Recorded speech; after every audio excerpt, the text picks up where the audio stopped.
So I wanted to talk about today hair trigger modification, especially from Zuaku. I don't know. I'm not sure how you say that. Suzaku. I admit that it's my mistake for not realizing exactly what a hair trigger mod is. I'll basically go over how it came down to this, but I went over this thread like probably a little bit more than a year ago. Okay, I go through this thread and I read it, and first things, this is how to make a hair trigger, and you're reading it, and it says, so after years of playing airsoft with guns with ridiculous long trigger pulls, I finally got sick of it.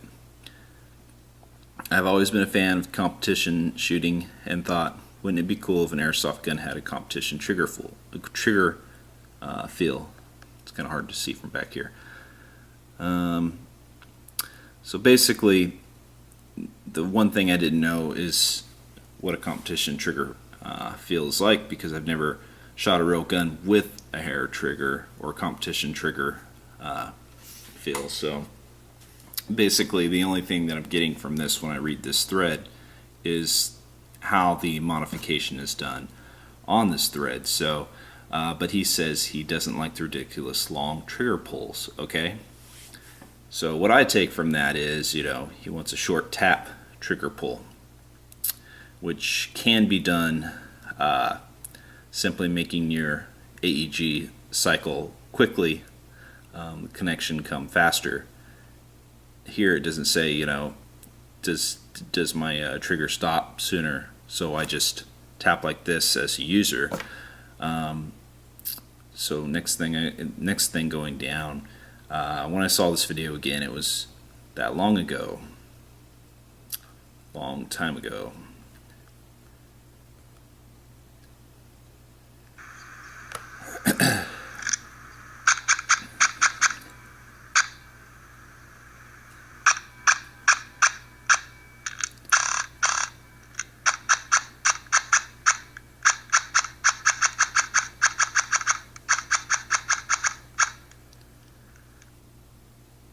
Okay, so to me, what I saw back then was him lightly pressing. Okay, there's nothing in the video that says he's pushing it as hard as possible to show that he had stopped the trigger. I've never had that type of trigger before.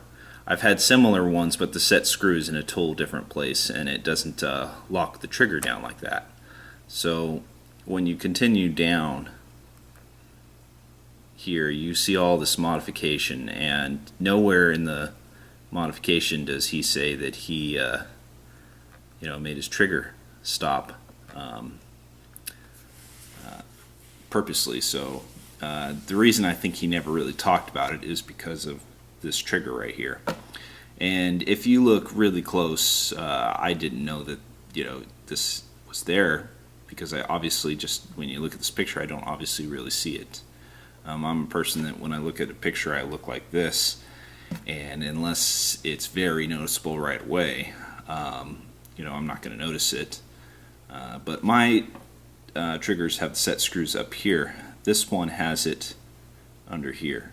So kind of to zoom in, and you can see that that's kind of hard to see, especially if I'm on my laptop, which I was probably at that time, and you're like this or whatever.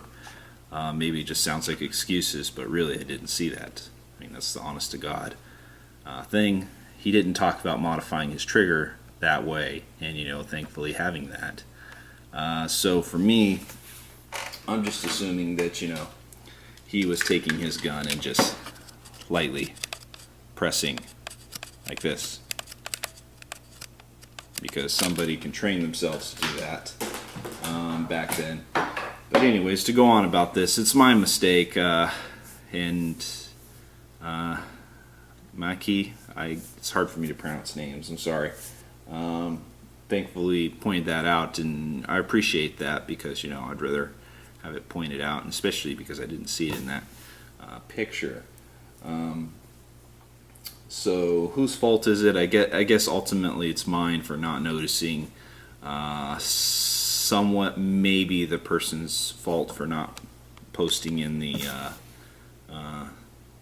thread that his trigger is like that for that reason. I'm sure if I went back and checked it multiple times, he doesn't actually say my set screw is what makes my trigger barely go forward, and no matter how much I press it, it won't go any more forward. So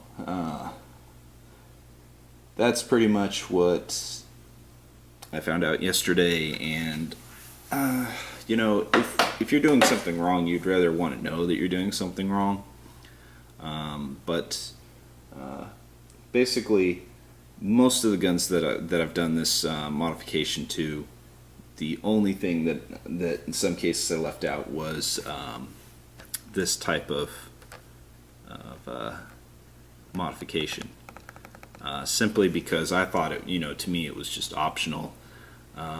If you're pressing the trigger in full auto, the trigger simply cannot go under the trolley, so the trigger pull is always dead stop. But when you do semi-automatic, the way this mechanically works is different to a real gun. Mechanically, this trigger falls under this trolley, and the trolley backs up. So in semi, your trigger would connect instantly, but then go a little bit further. Okay, and then you let go, it grabs the trolley again, and that happens in semi-automatic. So what to say about that? Some guns I've done that too. Some guns you don't even have to do that modification to. The Polar Stars, since they don't have this type of mechanical process, that it just cannot happen. It's very easy modification to somehow block your trigger. But the whole point is, I missed it. I saw this thread a long time ago. I went a couple times through it, and I was just wondering, he didn't modify his trigger. So why is Maekiii, I guess is how it's said, making such a big deal of it, trying to tell me, and then he pointed out the picture. I probably wouldn't have known what he was talking about until he pointed out the picture of the set screw, because you just can't see that really very easily, for me at least. But there's not much more to say about that. So a real hair trigger modification is probably suggested to have some type of stopping on your semi-automatic.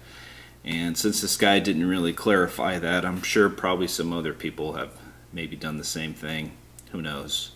I don't know if I would be really the only one to take from that wrongly. But when I write a thread about a modification, if I was going to do that, I include everything. So if I was to go through this, I'm pretty sure it wouldn't say anywhere that, oh, it's because of my set screw, my trigger's not moving on semi-automatic, because it's a mechanical process, and you're talking about an AEG. You want to talk about all the processes to the way the gearbox works and so forth. So I'm guessing that's going to be it for this video, but admit your mistakes. I admit this one. I'm not going to pass the blame around. It's just, like I said, it was just hard to see, and for me, that's what made me just assume it's optional if you want to have your press for semi-automatic to stop sooner. So anyways, thank you, Maekiii, for pointing that out, and saying it's in the picture. If you look, that's just something that probably should be pointed out. I don't know, you guys can call me dumb if you want for that. Anyways, catch you later.